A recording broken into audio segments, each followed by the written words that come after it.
Hey everyone, welcome back to another episode of Red Docking Projections. My name is Lucas. I have Eric here with me today, Hey guys. and today we'll be discussing the 2020 presidential election based on the CNN predictive map. Technically, CNN said this was not a predictive map. They said this was simply what they used to compile using their conversations with others, but it's basically a predictive map. With that being said, let's get right into it.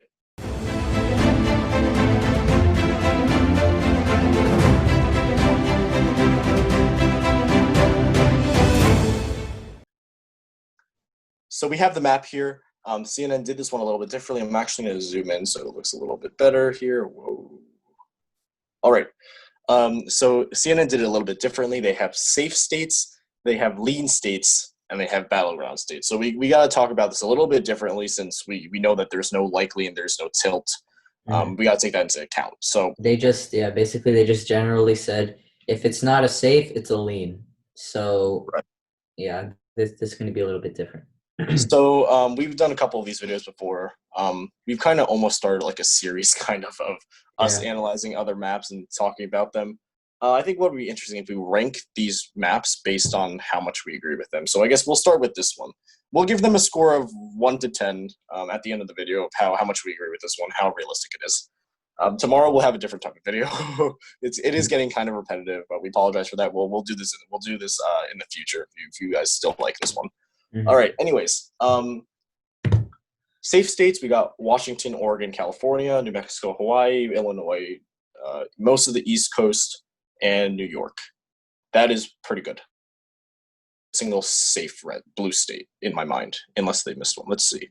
And nothing crazy. Nothing major. The only disagreement I would have, New Mexico can be considered safe now.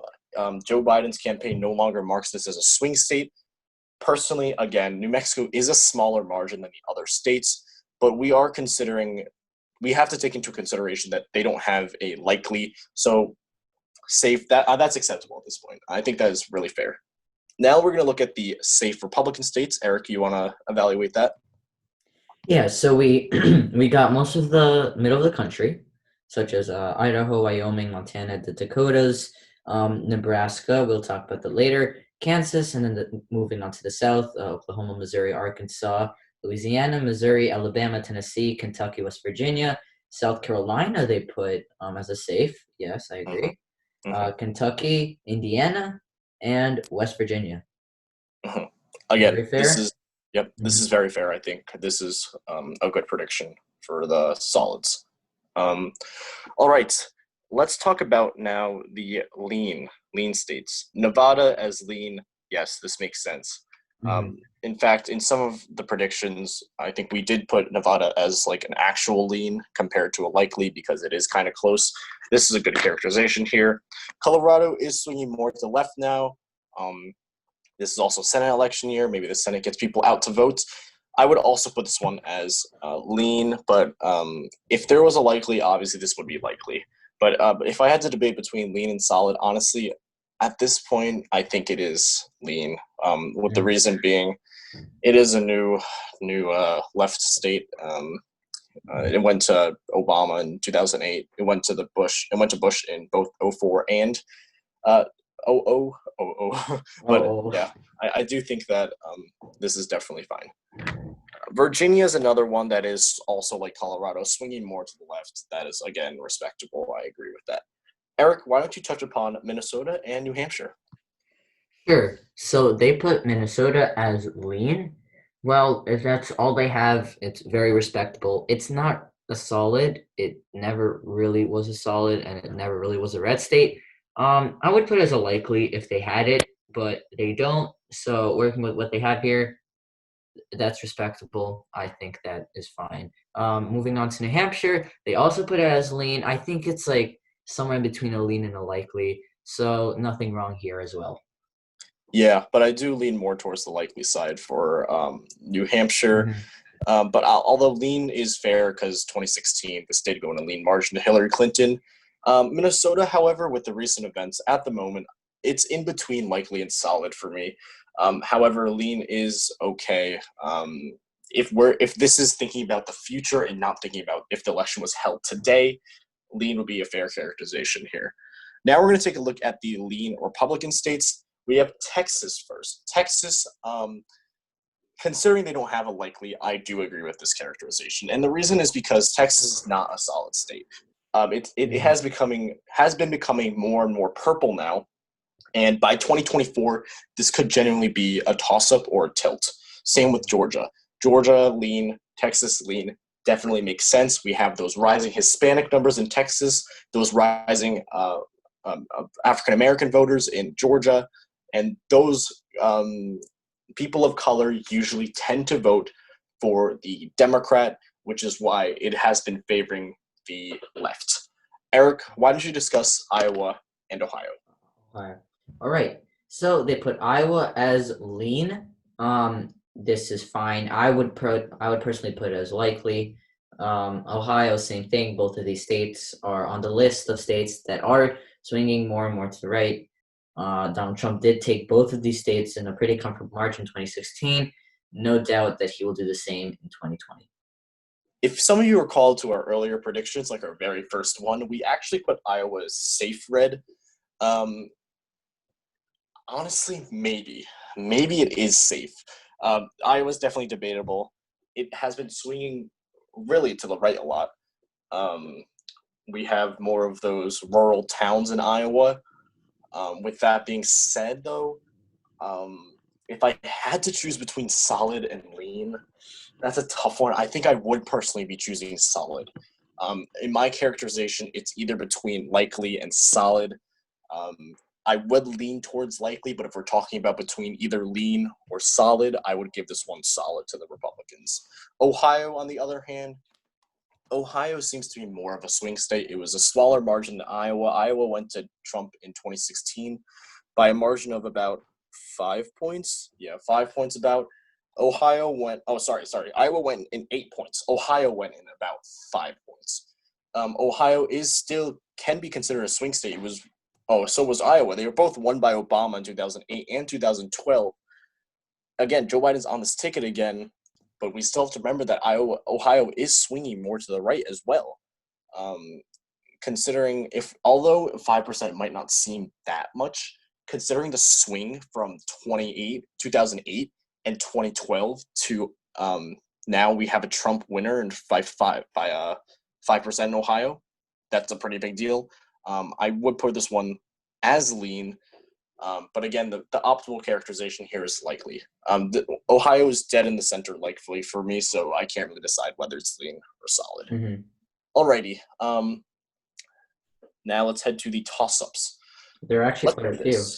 Yeah, let's do. I'll take Arizona, Florida, North Carolina. You can take the blue ball. That makes sense to me. All right. Okay. So Arizona, just like Texas, we're having rising Hispanic numbers. This is the first election in a while that Arizona is contested. 2016 it was a little bit contested. 2012, 2008, but 2008, 2008. It was not really that contested. It was pretty solidly going to John McCain, who was his home state, as well as Mitt Romney.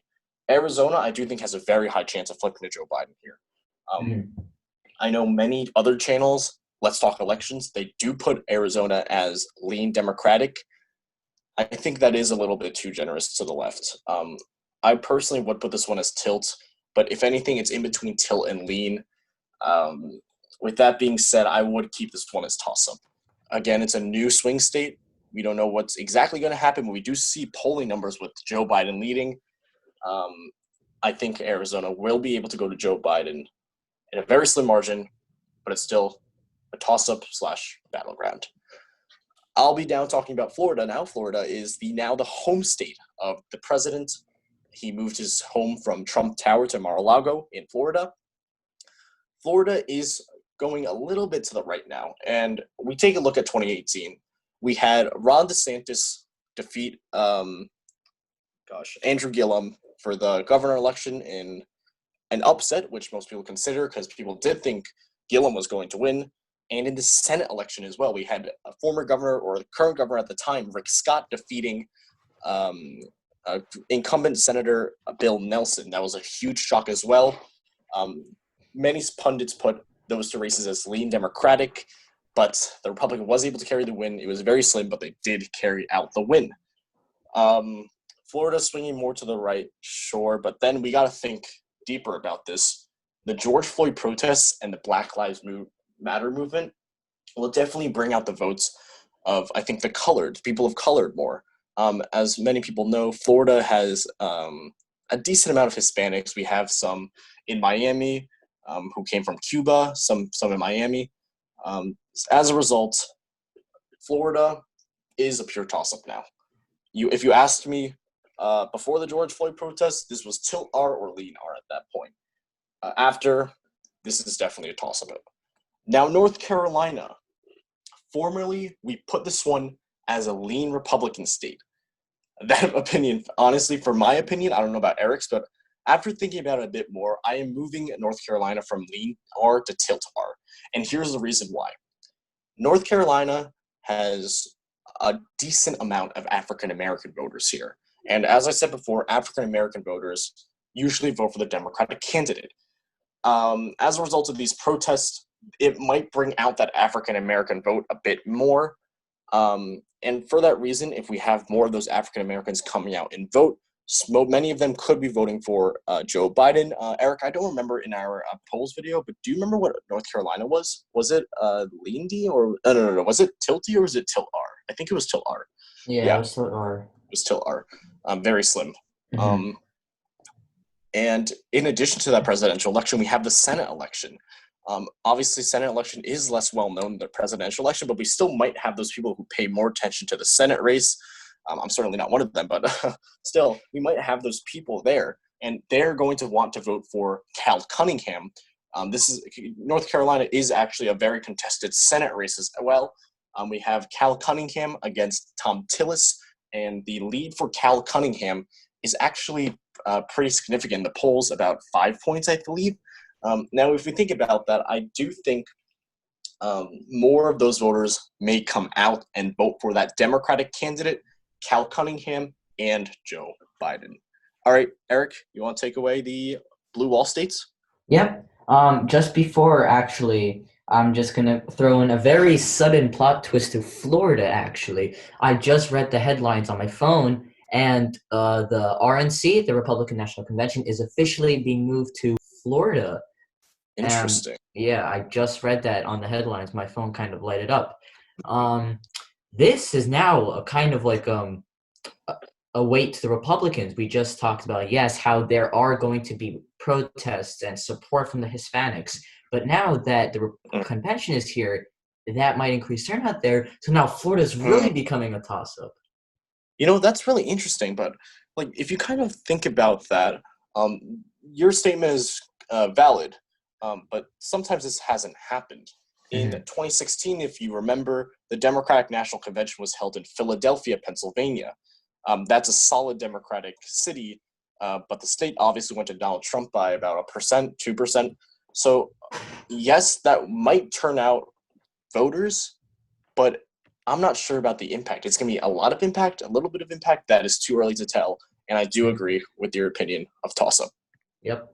All right. Now moving on to the blue wall states. Let's start out with Pennsylvania. Transition there. They put it as toss-up. This is fairly respectable. Now, after the protests, I would put it as tilt D. But this is respectable. Donald Trump did win it in 2016. And it's not as close anymore. Biden is in the lead, according to the polls. So I would put it as a tilt Democratic state, especially after these protests. I would do that. Yep. Moving on to Michigan. They put it as toss-up as well. I mean, yeah, we're covering toss-ups. I think that Michigan, I think it's a tilt D at this point, also because of the protests that are going on. And we have Wisconsin. Like I said in yesterday's video, Wisconsin is the state that is most likely going to go to Donald Trump because he did take the state. He also took Michigan, but This election, he's more likely to take Wisconsin. They put it as toss-up. I do respect this. Before these protests, we did put it as tilt R at one point in our own predictions. But now, because of the protests that are happening in Milwaukee, big city, and Michigan, I feel like this is somewhere between toss-up and tilt D. I definitely agree with that. Yes, Wisconsin is one of the states that is more likely to go to Donald Trump in 2020. In fact, some forecasters like JHK actually put Wisconsin going to Donald Trump for a pretty substantial amount of time, actually, about maybe a month. I remember when I first started looking at JHK, tilt R. Obviously, that has since changed. This is now a tilt D in my books. Actually, you know what? I think I might move this one to toss-up. And I want to give an interesting fact related to your Florida, the one about RNC being held in Florida. This year, the DNC is actually being held in Milwaukee. That's going to be quite interesting. Will that bring out turnout? Again, I don't know. Maybe it will. Maybe it won't. A little bit. Again, Wisconsin, I agree with it being a toss-up. Michigan, I would put tilt D. If anything, I might give this one lean as well. Polling does show Michigan is actually likely D, which is pretty interesting to think about. Likely D obviously isn't realistic. In my opinion, the state is in between tilt and lean D, especially after these protests. Obviously, it might change in November. If the election was held today, I would give Michigan tilt D. Pennsylvania, I would also give tilt D. And I guess that's the end of our episode. Now, before we finish this episode up, Eric, how about you give your first rating? Out of a score of 10, how accurate do you believe this map will be in November? Before I will, can you scroll up to the electoral count? Oh, and again, this is a predictive. So we're not saying the percentage. We're basically saying how much we agree with this map on a scale of 1 to 10. Yeah, so if I remember, the electoral count up there, none of the candidates reached 270. Yeah, they're still like 68 for Joe Biden to reach the minimum amount. So they're also not as scared as other political websites to make a conclusion. RCP. RCP. They're a bit more fair, but also they don't have either likely or tilt, so that kind of broadens their decision. But if you scroll down, I think I would give it a reasonable 8 out of 10. 8, interesting. Because I do think North Carolina. Actually, though, no. Never mind that. Yeah, North Carolina will probably go to the Republicans, and Pennsylvania will likely go to the Democrats. Those are my two little nitpicks. Yeah, 7.5 to 8 out of 10 is my rating. Really interesting. You're kind of harsh then. I was going to give it a 9 or a 9.5. Yes, those are little mistakes here. I probably dock like 2.5 for North Carolina. No. Actually, I probably dock not that. I feel like this is a solid map. 9 to 9.5 makes sense. The ones I'm docking for are North Carolina. I do think there is a little edge to the Republicans. They obviously can't display that, but I would dock on that one. I would also dock on Pennsylvania and Michigan. Those two I do think do have a slight edge to the Democrats as well. And I think that's it, actually. That's all. I mean, debatably maybe New Mexico, but not really. Yeah, maybe. Yeah, now that I think about it, yeah, like 8 to 8.5, that range. 8 to 8.5. Yeah. Interesting. All right. And okay, that makes sense. So 8 to 8.5, 9 to. This is definitely one of the better maps. The other ones were not so great.